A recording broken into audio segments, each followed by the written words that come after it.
وما أرسلنا من رسول إلا بلسان قومه ليبين لهم.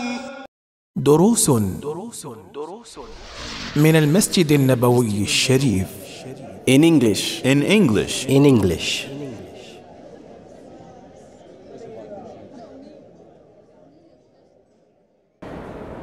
Alhamdulillah. The first two things that the Sheikh mentioned, and the main objective of fasting, as the Sheikh mentioned, number one is to attain taqwa. Number two, the Sheikh mentioned that it is a means for one to refine his character. And so that the day that a person fasts is not like the day that he doesn't fast. And if a person continues upon that throughout Ramadan, watching what he says, making his eyes fast, his ears fast, his limbs fast, that Ramadan will not leave except that he is a different person. He's different than he was. He is better. He has improved. His character has improved throughout the course of Ramadan. The third point that the Sheikh mentions here is that it is a means for ones who have, in general, you have the ability, you eat 3 meals a day whenever you like. It is a means for these people to remember their less fortunate brothers. And this creates generosity. And this is one of the themes of Ramadan, is that you become a more generous person, both with your wealth and with your time, with your status, with everything. That you become more generous. You become a person who is known for lending a helping hand, for example. Because the Prophet ﷺ, as Ibn Abbas said, Kana ajwad al-nas. The Prophet ﷺ was the most generous of the people. وكان أجود ما يكون في رمضان حين يلقاه جبريل فيدارسه القرآن. And he was the most generous that he would ever be in the month of Ramadan, when he would meet with Jibreel and read him the Quran. And as the scholars have mentioned, there are a lot of benefits from this hadith in and of itself. One of them, and this is important for us as we look at our approach to the Quran in Ramadan. The Prophet ﷺ كان يدارسه القرآن, as if he was studying the Quran with Jibreel ﷺ. And the scholars take from this that it is better for a person actually to read the Quran to someone else, and especially in Ramadan. And a lot of times what happens is we forget this point, so we read the Quran by ourselves, and then without that extra push, sometimes we get negligent or lax. But the reality is that if you have someone who you're going to meet every day, and you're going to read a juz of Quran or 2 juz with them, and you stop at certain ayat and ponder over the meanings, and perhaps go back to some tafsirs of the Quran, then this is more likely that you'll continue along the path because you have someone else pushing you. This is why the Prophet ﷺ encouraged us to have good friends, to be in good company, and explained that the difference between good company and bad company is like hamil al-misk wa nafiq al-kir. It's like the difference between a seller of musk and the blacksmith.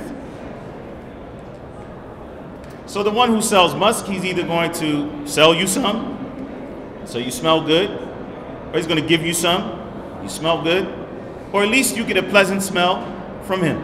The point is that look for good company in Ramadan. Look for somebody that you can read the Quran with. Here, Ibn Abbas says that the Prophet ﷺ would be the most generous in Ramadan. And the scholars say that is because of the attachment that he had to the speech of Allah subhanahu wa ta'ala, and the fact that when one reads the Quran,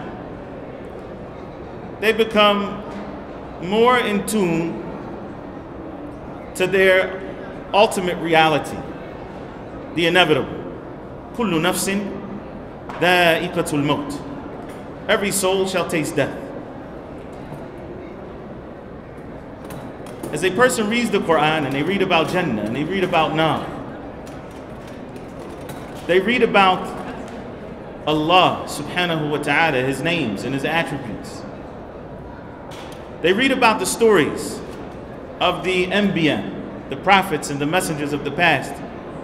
They become more attached to where they're going and less attached to where they are, because it's the inevitable journey.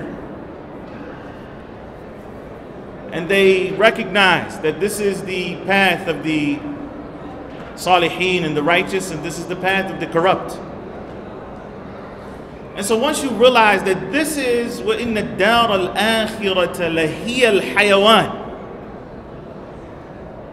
that the hereafter is the real life.